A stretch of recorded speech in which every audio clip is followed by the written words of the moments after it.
Hey guys, Queen Vinny here with WW1 flip video number 3.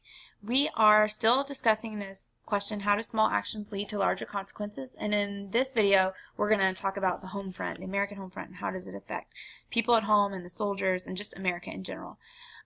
Your learning targets: identify major turning points in the war, and 3.7, discuss the political, social, and economic ramifications of the war. Okay, so let's go ahead and get started.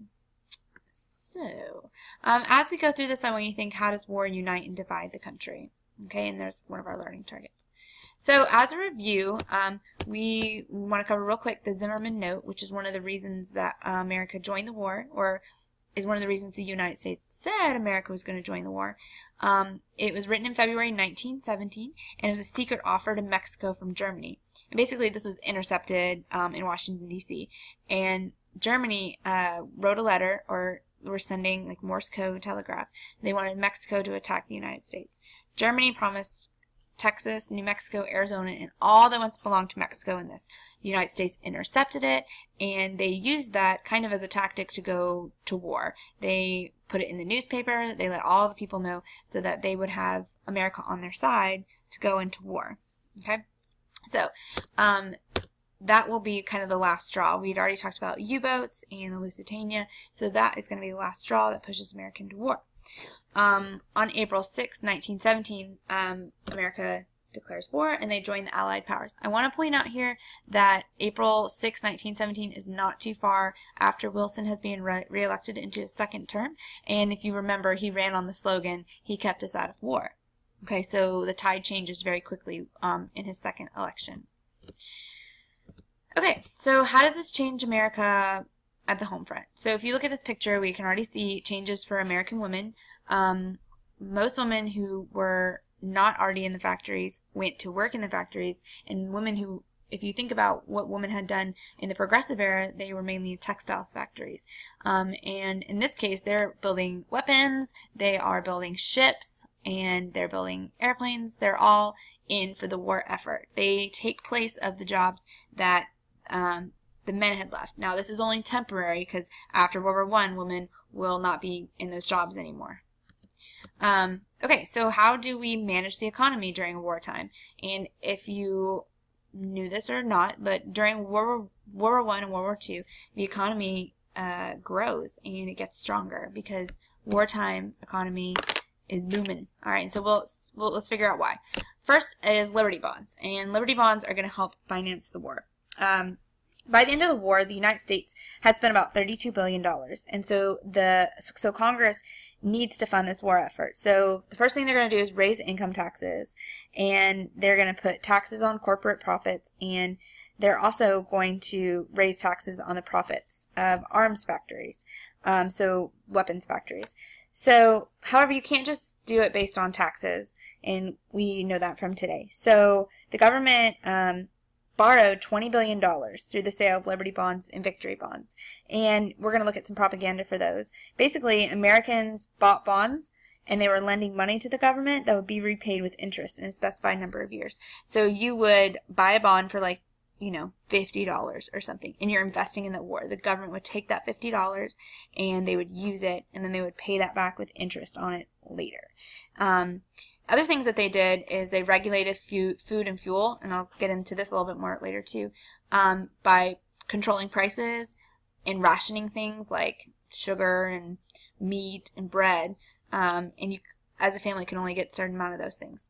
This is also the beginning of daylight savings time, which I feel like is kind of cool because we just talked about daylight savings time because that just happened. And, daylight savings time is going to be where they're going to change the hours so that there's more light hours to work with. So if you notice that we went back an hour, and that gives us an extra hour of light in the morning. So World War I is the beginning of daylight savings time.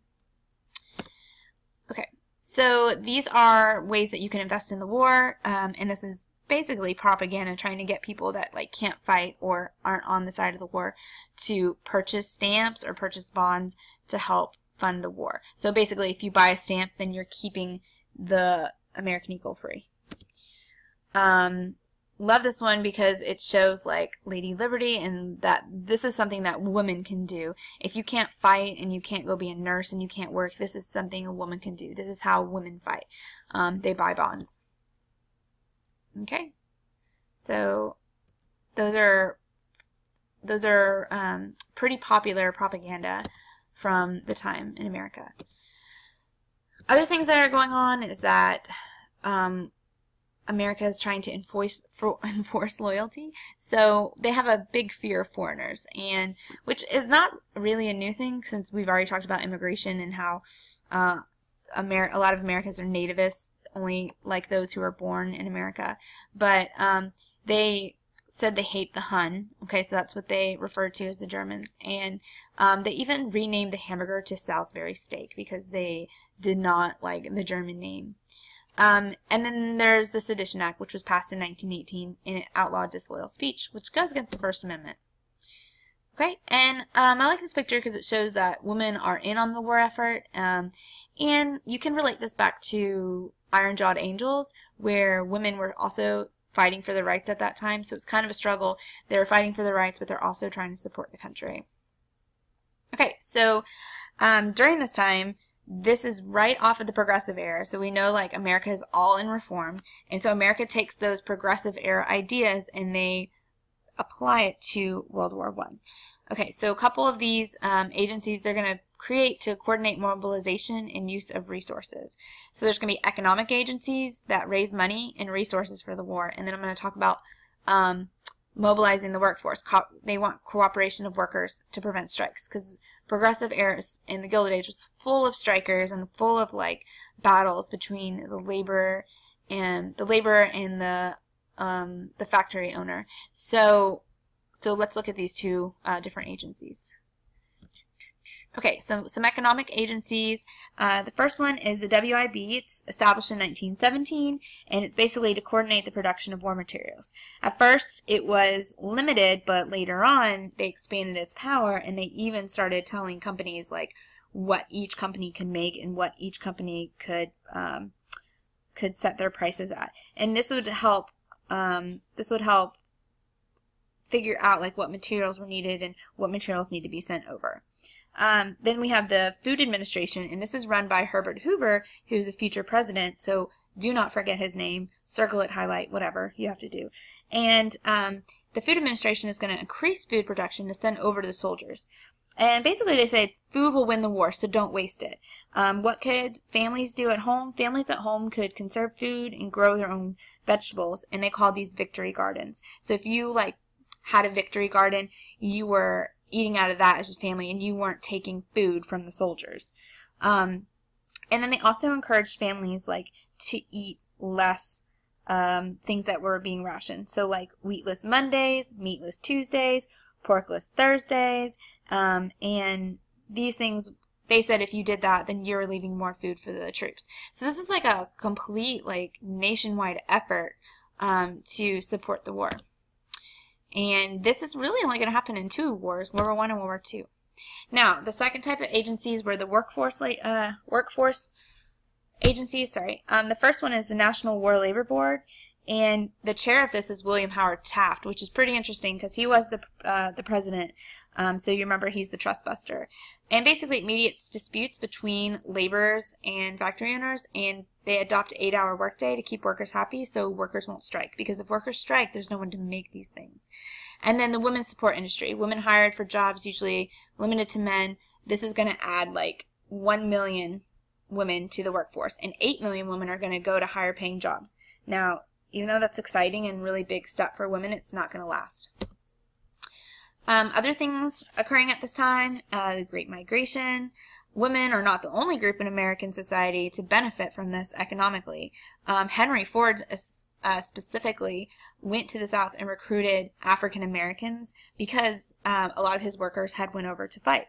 And a lot of those workers went up north to areas like Chicago, New York, Cleveland, Detroit, and they call that the Great Migration. And it really changes like the North and what the North looks like, the demographics of the North. So they go there for higher wages, there's plenty of work, and about 300 to 500,000 migrate north. Not only women are changing, African Americans, but also Mexican Americans are migrating to America. There's a lot of turmoil in Mexico at this time, and a lot of Mexicans come to America. If they go to the north, they usually become factory workers. Many of them went to the south and west and became farmers and ranchers. About 100,000 of them moved to America. Problem with this is, well, it's not a problem, but the problem with Americans, the way they see it, is that a lot of these Mexican Americans face discrimination because they moved into isolated neighborhoods. So they did that so they could support each other, but at the same time they isolate themselves. So, you know, it's kind of like a twofold. It causes problems. Okay, so public opinion. How are they going to get people like on the side of the war? There's a lot of people that are divided and not for the war. Woodrow Wilson comes up with a committee on public information, and the guy who leads this is George Creel. He's hired by the president, and basically these people distribute pamphlets. They like go to stores, they go to the movie theater, they go wherever people are, and they call them 4-minute men because they had a 4-minute speech to try to sell people on the war, and they would try to convince them to buy bonds. There's about 75,000 people that were working for the CPI, and like I said, it was just short patriotic talks. Even with this, though, a lot of Americans are against the war. Okay, why are they against the war? Well, there's a lot of reasons, but one huge reason is that civil liberties are limited during this time. So, first of all, civil liberty is basically personal rights and freedoms that are taken away during the war. So, first is the Act of 1917. Basically, it's illegal to aid an enemy, give false reports, or interfere with the war effort. If you're interfering with the war effort, like if you are just against the war and you decide you want to write a paper about it and distribute it out, then you could get caught in the Act of 1917 and go to jail. The Sedition Act, the same. It's illegal to speak out against the war publicly. A popular socialist and lead of labor unions, Eugene V. Debs, was one of these people who spoke out, and they would sentence you up to 30 years. But many were pardoned in their 20s. However, some of these people were electrocuted and died. About 1,000 people were convicted of this. Okay, and that's obviously against the First Amendment. Okay, so here's some of these. I want you to kind of look at these propaganda pictures, and you can pause them if you need to. I'm going to kind of go through it, and we're going to discuss these in class. That one is really dramatic. So propaganda, like I said, is really important. That's my favorite one. Our boys need socks, knit your bit. Trying to get women to help out with the war effort. Okay, so like I said, we'll go over these in class, so make sure that you have looked over some of these. Alright, so how are they going to build the military? At the beginning, there's only 300,000 people at the start of the war, so they have to come up with the draft. They call this the Selective Service Act, or the conscription laws. All males ages 21 to 30 are required to register for the draft at this time, and a lottery randomly determined who was selected. 2.8 million are drafted, and 2 million volunteered. Death statistics, over 65 million people are killed in the war overall. 50,000 of those are U.S. soldiers. 200,000 people are wounded. And then this is like what blows my mind right here. Make sure you get this. 60,000 U.S. soldiers and civilians die from the flu. So more people died from the flu that came home with the war than the actual war. And then if you look at this, up to 50 million people were killed by a worldwide flu epidemic after. 50 million people. So let's take 65 plus 50, and you have a whole lot of people that have died. Okay? A whole lot of people. So, 115 million people at the end of this. Craziness.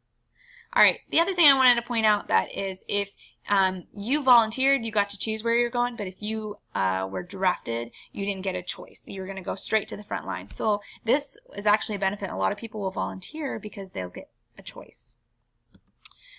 Alright, so lastly, I'm going to do this real quickly. Women at home, over 1 million enter the workforce, 800,000 get higher paying jobs. They serve as police officers, shipyard and railroad workers. This is the first war women. And this is the first war that women serve, that they serve in, and that means that they are enlisted. They're nurses, clerical positions, radio operators, photographers. They actually are enlisted in the military. The only ones that actually go overseas, though, are the nurses. Awesome. That's it for today. We'll pick up here next time, and there will be one more flip video for World War I. So make sure you're getting your research done. Bye.